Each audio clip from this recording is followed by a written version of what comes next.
A leader needs to be able to perform competence. And as we all know, usually we're all terrified. You have to embrace that fear. If you deny that fear, you get into things such as tension. And I think it's come up in some of your podcasts and some of the reading. Tension reads.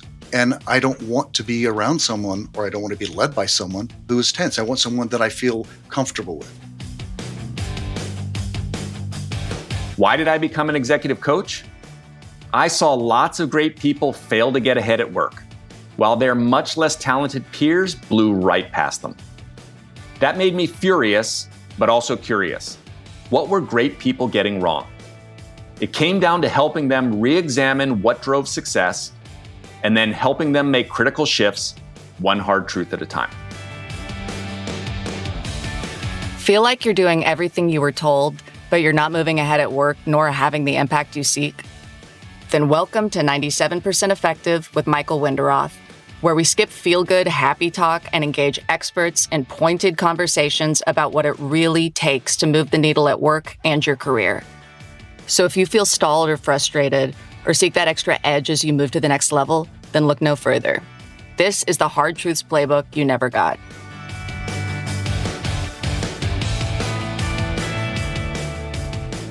Hi, I'm Michael Winderoth, and you're listening to 97% Effective. Ever listen to a speech and come away feeling, that's someone I will follow? Or the opposite, see one of your sharpest coworkers get dismissed and overlooked by top management because, well, they didn't present and come across as competent. If you've experienced either, you know the impact of communication and presence. In fact, research shows that our perception of someone's competence, leadership abilities, status is heavily influenced by their body language, tone of voice, delivery. In fact, it may be less of what we say and more of how we say it. And the hard truth, communication is viewed as one of the top and most harshly judged leadership skills. And poor communication is one of the top reasons people don't get promoted. Can we enhance our delivery? If so, how? So I'm really excited to welcome today's guest, Chip Davis, voice and acting coach. We're going to discuss how to improve our delivery, drawing on Chip's extensive experience, bringing out the best in actors, writers, directors, and executives. I can't wait.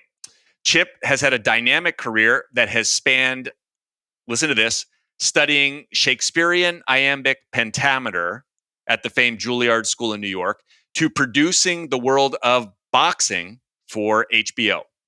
And that covered not only managing live transmissions, but developing statistical and financial databases. Today, he produces audiobooks and podcasts for Audivita Studios and works with clients to transform how they show up and deliver. Chip, welcome to 97% Effective. Well, thank you, Michael. It's very fun to be here. Just one little quick thing. Didn't really produce the boxing. What I did is I was in charge of the live transmission, which meant that I was one to make sure it had to go out there, and all the creative stuff was somebody else. So it was a highly technical place to be. And let's go back in that journey, Chip. Mm-hmm. You decided to pursue acting in high school, and at 19, you moved to New York. You missed the Juilliard auditions by one day. So you had to wait all year. Mm-hmm. And then you said, what got you in when you auditioned a year later was a single word. Okay. That just intrigued me. So tell us about that word and that experience. Well, that's why I put that in there as opposed to telling you what that word is. This is going to be an X-rated thing. So you go into your audition and you have your classical monologue you have to do. You have your contemporary monologue. And, they're seeing hundreds of kids, come through and do that stuff. And then they go, okay, we're going to do an improv. Okay. You're sitting in your apartment. You get a phone call and you're told that you didn't make it into the school. Okay. So I'm doing my thing. I'm playing, like making coffee, doing all this, acting stuff. And then the phone call comes in. I'm going, yes, And I hang up the phone, imaginary phone, and I sit down and I just kind of waited. And I waited and I waited. And then finally I screamed, fuck. And I think that it so shocked all these theatrical people. They're like, oh my God. It's like, but the reason I think that's what got me in is because I wasn't afraid to push past the boundaries. I wasn't playing it safe. And I think that that is what intrigued them about me. And I think it's also one of the things that is very vital as an actor. That story stands on its own. Post Juilliard, you go Right. through Juilliard and acting, and then you start as an actor, but you move into directing. Well, basically, it started more with playwriting, is what it really was. And so I was writing and acting at the same time, and especially during the 80s and all that, everyone was doing their one man show and all that kind of stuff. So I was trying to create that. The problem is when you're working, especially in lower budgets, is finding a director that's competent. That's when I started writing my own pieces and then directing, and from that, it's learning my skills that I would use in corporate America later on. And what I mean by that is, as a director, a lot of people think of the director as a person that's going to go, okay, move here, do this, do it exactly the way I say. And the best directors are those that just kind of go, ask you a question. What do you feel about that? Is that the right way? And so you're empowering the actors then to come to the role, bringing their own tools to it as opposed to just manipulating them. You know what I mean? There is a time for manipulation. But it's usually you've got to give people their freedom to find the creative power. And if they go too far, that's when the director goes, pull it back a bit. So that was my journey into directing more so. It was because no one else is here to do it. I might as well do it myself. And I really it's very fun and enriching for me to watch an actor at first where you give them a little piece of information and all of a sudden you just see their mind open up and they start getting into their creativity and building something. And then when I've gone into doing things with vocal with the actors, again, it's the same thing. It's like if I give you a line reading, I don't expect you to do exactly what I'm saying. It's just a suggestion, and then watching them jump with that. And then when you work with people who are not actors, and this is when we get to, I think, when you and I first work, because I do most of the recording for your podcasts, and you have your episode 0, which is basically it's the mission statement for any podcast. This is what we're here for. You get the same joy when you watch someone else start to go, okay, I'm going to read my material and I'm going to read it well. And here's the content I want to put out there. And you knew your content and you were very wonderful about how you were reading it. But the main thing is what was the question I asked you at first? Who's your audience? Who are you talking to? And whether you're acting, whether you're delivering, I guess, a speech, who's your audience? Who are you talking to? In your episode 0, I think the first thing I said is like, can you stand up? And you went, sure. And we got you up. And there's a little bit of deer in the headlights because you're like, what is he going to do to me? And then it was really about, okay, who are you talking to? And I think we talked about, is it a TED Talk? Are you with your buddies at the bar? Or are you in a coaching session? And I think we alighted on a coaching session because that's when I started to see you go, oh, the gears were turning. You started communicating to me. And that's the most important part of communication for me, whether it be in the theater, in television, or whether it just be someone speaking.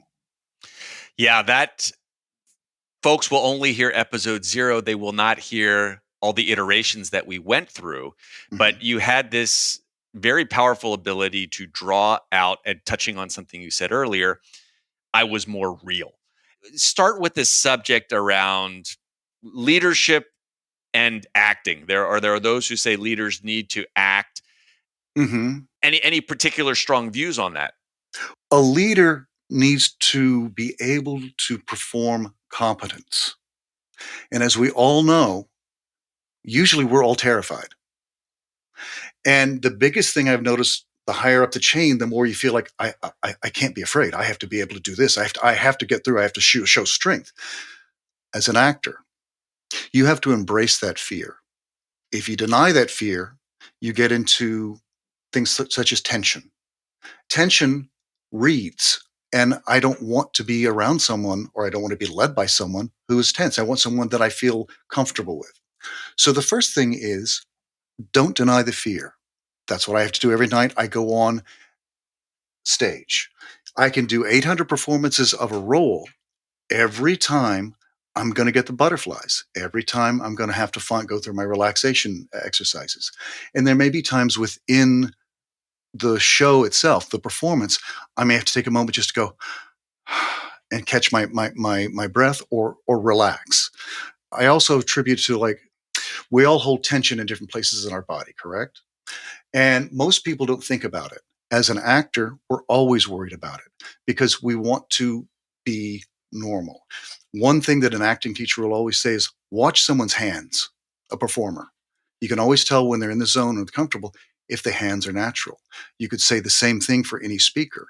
If someone walks into a boardroom and starts talking and their hands are very wooden and all that, they're not comfortable with the situation. So you embrace your fear, breathe it out, and go on with the speech, the performance, whatever you're doing at that point. It's about sometimes context over content. And I think what happens is a lot of times people will do content. I got to get that content out there. If you speak your content in an uncomfortable manner, you've lost your audience. If you're just talking about it and laying it out, don't worry if they're going to get it. You just want them to listen to you. That's the most important part of any performance or any speaking engagement. Look at the most successful TED Talks are people that just kind of come up and just talking to a larger audience. And that part around embracing the fear, not denying it, you talked about this kind of relaxation before you go into the situation. I mean, Right. what, like, down at the level, like practical level, is that just sitting and meditating for a moment, taking breaths? What do actors do, or what do you do as you work with individuals as Right. they've got this going around in their head, they've got to get up there and present? Well, there's a couple of things you can do in terms of when I'm let's deal with, I do a lot of audiobooks and I do a lot of podcasts. And so what I'll try to do to get people comfortable who are not used to that, there's something I do called, okay, we're going to choose steak. What does that mean? What you're doing is you're opening your mouth, and it's not just like you're trying to get it really open, and where the jaw connects, it's really only connected by a few tendons, but we hold so much tension there. If you can open that up, it releases so many endorphins. You start to feel like, oh my God. And you're releasing the tension. That's one thing. Shaking your head back and forth, releasing the tongue. It looks ridiculous. But what it does is it frees up it releases the tension from wherever you're holding it. Also, by being ridiculous, you're not as worried about how silly you might become.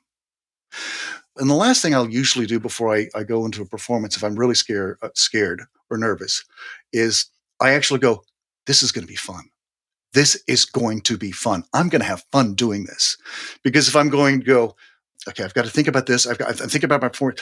All of a sudden, you're creating roadblocks to actually doing stuff, as opposed to, if I'm having fun, it becomes infectious. Another thing is breathing. You talked about meditation, if that works for you. But there's a simple thing that I like to do is you breathe in through your nose, open up, you breathe out the tension. So you breathe in, from a meditative point of view, breathe in positive.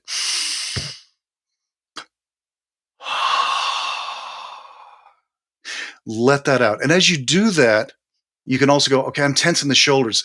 Let me breathe out that tension from the shoulders. Oh, I'm tense here, or I'm tense there. For me personally, one of the places that I keep tension when I'm truly scared are in my legs. And I learned that in the dentist chair, because I'm sitting there and I'm trained. I can be relaxed. I know what I'm doing. And then the drill starts going on. Yeah, I can. And all of a sudden I'm going, my legs are hurting. And usually every 5 or 10 minutes, I have to mentally go, I have to relax that. That's an extreme example, but it's the same thing as if I'm going to be performing in front of 3,000 people. If I'm tense, I'm going to be blocked. So it's that loosening up and relaxing that allows you to be present in the Yep, moment as you're moving through your presentation, your communication? precisely. I was going to say that in terms of my father was a doctor, and one thing he said is that to be an effective doctor, when someone comes onto the operating table, I have to think of them as a piece of meat, which sounds awful. But he goes, that's the only way I can be effective. If I'm thinking of them as a human, I'm going to be fearful. If I'm fearful, I'm going to make mistakes. It's the same thing as being an actor in terms of I'm not going to think of it as being a piece of meat, but I have to remove myself from the fear. I have to be in the moment. And part of that is being in the moment is like we started off at the top of the podcast talking about going down rabbit holes, being open to change. And I think when I was working with you was getting you to just kind of relax who you're talking to and find the colors, what's going on. Here's the story I'm trying to tell. And I think that's the main thing that you could learn from really good actors because they're people that they do their prep work. They know exactly every word they need to say. And that's the most important thing. You do your homework, then you forget it. A jazz musician will, if they're playing 4 or 5 hours at night, they're going to be rehearsing 4 or 5 hours that day because when they're playing, they don't want to think. They just want it to happen. So you've kind of got it programmed because you've practiced, you know your material, and then Right. you want to loosen up, be in the moment. This brings me back to sports and Yeah. way back the inner game of tennis really talked about not letting your head get in the way Right. of your performance. Hmm. Exactly. Yeah. And it's like that. I think with anything, it's easier when you talk about a musician or a singer. They're going to go practice all day long. We don't talk about that enough, I believe, in, let's say, everyday work. What are the skills you have to practice every day? Not just like, okay, I need to know my Excel. I need to know how to do this. What are my leadership skills? It's not just a matter of I'm in charge now, is it? It's a matter of how am I going to best serve my company? What's the holistic health of that company? And I may have to make tough decisions, right? But when I make those tough decisions, I have to at least feel like I'm competent, which goes back to the acting, because I don't think anyone can maintain competency and the ability to fire people without feeling some guilt about themselves. But you still have to maintain that competency, which goes back to being an actor. You've been listening to 97% Effective with your host, Executive Coach Michael Winderoth. If this interview is making you think, make sure to share it with a friend. Now, back to our interview. One of the things you said earlier, which I wanted to follow up on, was you said as you kind of go in and prepare, you said, I want to have fun, or this is going to be fun. And you've just brought up some situations, firing someone, leaning in, maybe it's a crisis that you've got to deal with. Mhm. Is thinking of that as fun? How does that work? How does that square? Put it this way. If I call you, Michael, into my office and I'm very tense. I'm going, okay, I hate to tell you this, but we're going to have to let you go. And there's so much tension going on. You're not helping that employee. You're talking about something that's going to be the most horrific thing that's happened to this person in the day, in a month, possibly in a year. So if you approach it as giving yourself permission to be empathetic to that person in that statement, it's not a matter of like going, okay, I'm so sorry and I can't do this for you and all this. It's more along the lines of this is unfortunately what has to happen. But if there's anything else I can do for you, feel free to reach out or whatever. Giving yourself permission to be yourself, I guess, is more what would translate as opposed to making it fun.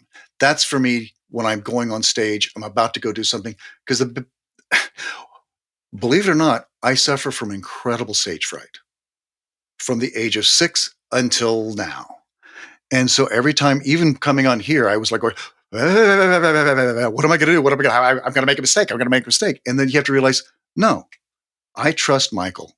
Michael's going to guide us through this, and you have a lot to say, so let's say it. In any situation, you've got to find that strength within you, or give yourself permission to be human while still maintaining an air of strength. And this part around stage fright, right? Whether that's an actor or you yourself having it or working with individuals who have it, not much different than, an executive having to go up and present in front of a lot of people, stressful situation to the board. Are there some techniques that help alleviate the stage fright? For me, the any type of presentation is, if I just look at it as being a presentation or performance, I'm going to get scared. If I look at it as going, okay, I'm going to make everybody in here my friend, and I'm going to talk to you, and I'm going to listen to you as well, even though I think, as you and I, we worked on episode 0, I said it's a conversation, even though no one else is responding. So you still are trying to, it's the act of, I'm going to communicate my story to you, but I'm also going to listen if someone has something to say. And I think we even did some work where I asked, as you were going through it, I would interject questions at you to kind of keep you on your toes. If you're just going to give a speech, find the content, learn it, do your work, then forget it. Realize that when you go up there, people have come to hear you speak. They want to hear, and make them your friends, even if they may not, as we know how can happen in corporate America. Yeah. And that feels like something many of my clients would say, yes, I can do that. What I hear a lot come up, and one of the things that I work with them on, but I'm very interested in how you manage this as a voice and acting coach, are those kind of impromptu moments. So you are in the moment, someone shoots you a question, an interruption. Yeah. Like in a meeting or conversation? Yeah.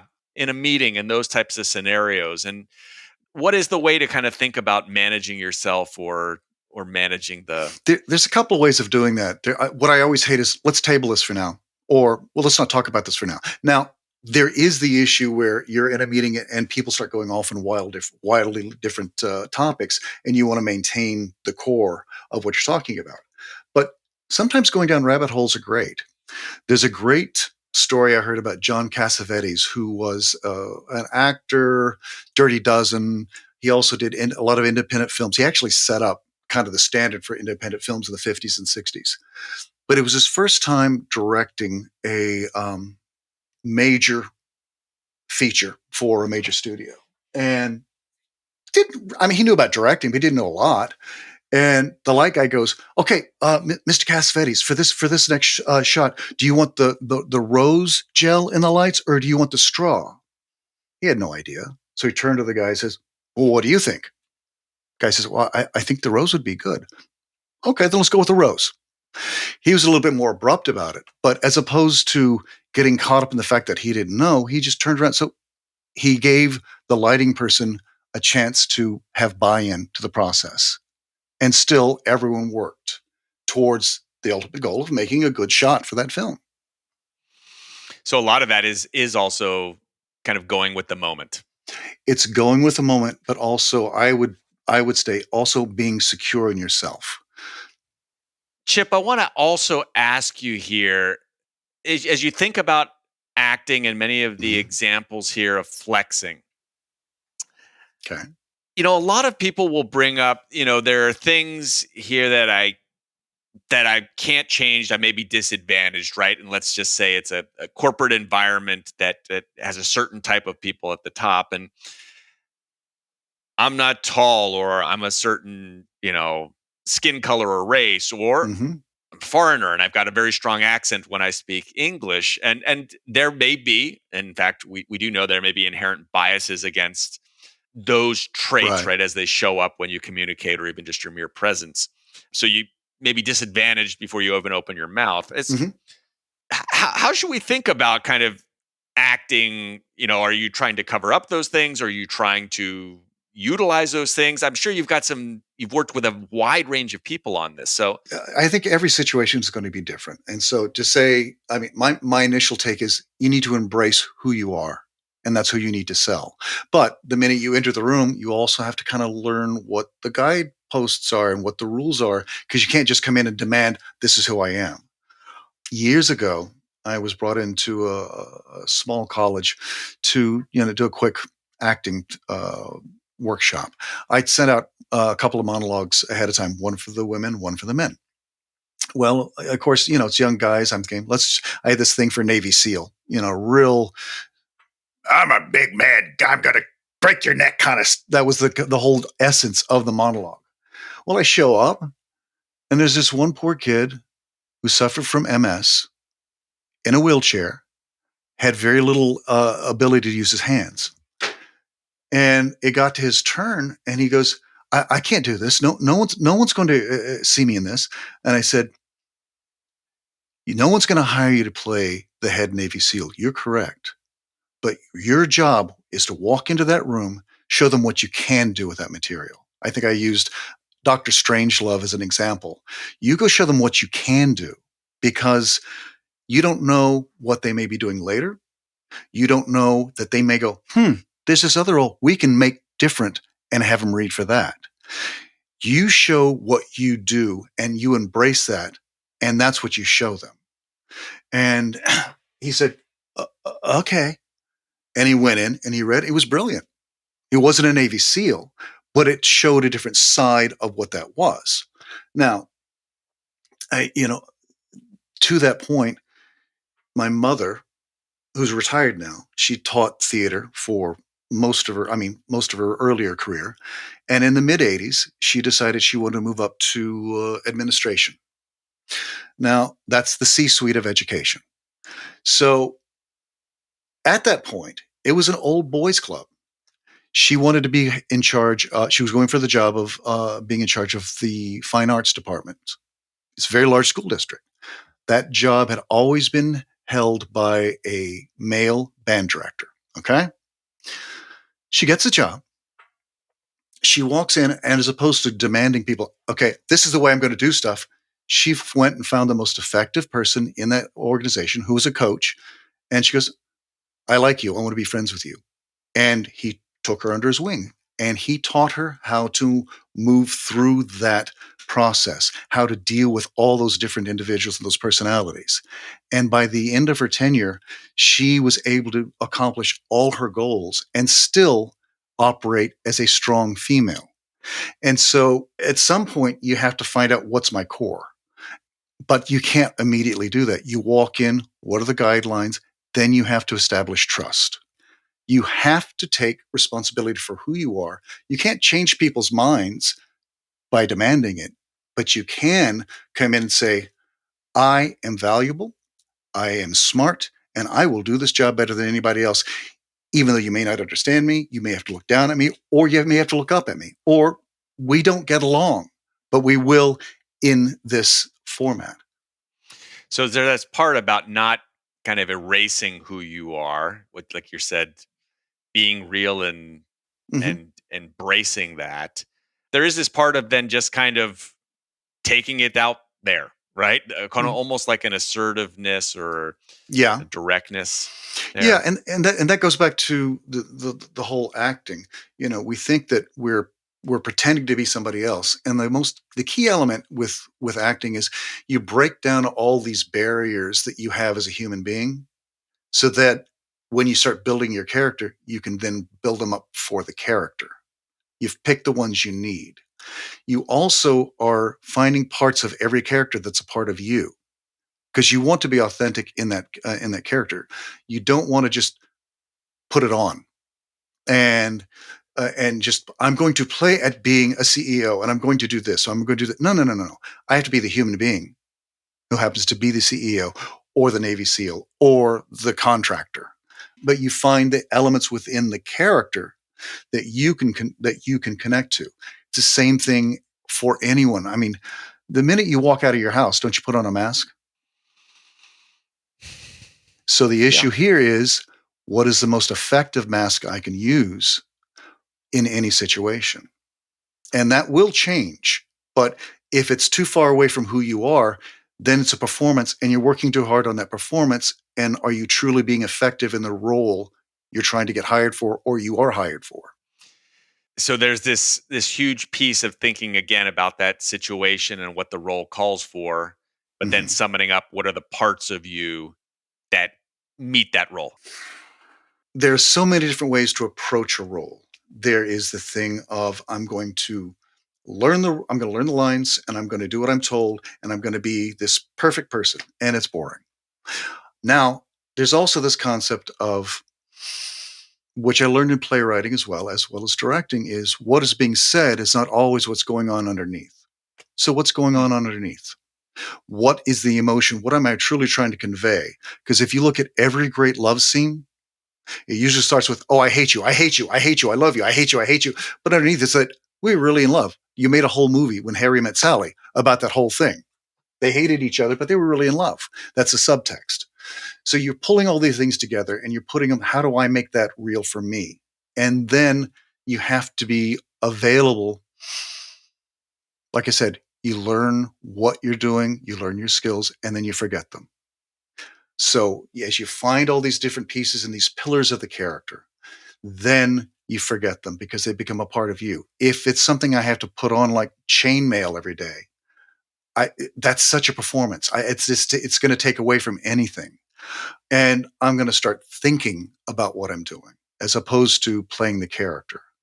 So Alec Baldwin was doing years ago on Broadway was doing Streetcar Named Desire. Stanley Kowalski, who basically was the prototype for wearing the wife beater T-shirts, very kind of just would beat people, but kind of had a heart of gold. He was loving the performance. One night he gets in there, screen door won't open, and he's jiggling it, jiggling it, jiggling it, jiggling it, and finally it kind of comes open and he goes, okay, but it was a pause in the reality. He broke the reality for everyone. And he was going, I just, if I'd really been not thinking about what was going on and really been in the character's mind, Stanley Kowalski was just busted through the screen and opened the door and kept going. And be damned what the director or the prop master or anybody else said. At least that performance, everyone was with me on it. And it's the same thing. I think that we have to be willing to take chances with what we're doing. And that goes back to who am I? What am I doing? Why am I doing it? And that's the kind of practice work I think we all have to do, no matter what job you're in every day. Chip, as we kind of come to the end of the interview here, I mean, you've reflected a lot on these parts around acting and how you work with individuals. Is there any other important parts that you would bring up, particularly since the audience here are not actors Hmm. by trade? They're individuals who want to communicate better. But any kind of final thoughts here, that things that we didn't talk about you want to bring in? I think we covered a great spectrum. I think what I would love to be able to end with is always find a way of being comfortable in any situation, even though the fear may be there. So find ways that are going to relax you or be able to make you have the ability to be relaxed enough to interact with anybody you're working with. Finding ways that are going to challenge you and find your strengths and then think about what you're trying to communicate. And then once you enter the room, you're there, you're comfortable, you're having fun. The having fun with a lot of that work behind it and the practice. But many of the things you've described here sound like absolutely they can be learned. Yeah. It's not all innate. No, no, no, no, no. I don't. I believe natural talent takes you only to 50%. I think that it's a continual work, no matter what your work is. Practice, practice, practice, practice. Prepare, prepare, prepare, prepare, and then when you get to the actual moment, it just happens. Well, the practice, practice, practice is good. I do find it helps when you have an expert like yourself who can accelerate and get through some of the challenges. So, Chip, how do people learn more about what you do or reach you? You can go to my website, chipdavis.net. You can find me on LinkedIn. That's a great way. Don't confuse me with Mannheim Steamroller. I don't do Christmas music. I take his paychecks, but I don't do Christmas music. And those are the two best ways to get me. And then you can also reach me if you're interested in doing podcasts and or audiobooks. One of the people I work with who does this podcast is Audivita Studios. So you can reach me at chip@audivita, which is AUDIVITA.com. And I will certainly connect you with whoever you need to. Yeah. And they and you are the excellent producers of this podcast. And I thank you very much. And I'm glad many times you are behind the scenes helping me and helping others. And to have you reflect and share some of those insights here out to the audience is incredibly valuable. So, Chip, thank you for your time today. Thank you. It's been a pleasure. And I look forward to working again on the other side of the mic. Thank you. Thanks for listening to 97% Effective, where we skip happy talk and help you break through and ascend one hard truth at a time. Help others discover this show. Leave a review and rating wherever you listen to your podcasts. And if you like what you heard, you can get free resources, including the first chapters of Michael's book, Get Promoted, on his website, www.changwenderoth.com. That's www.changwenderoth.com.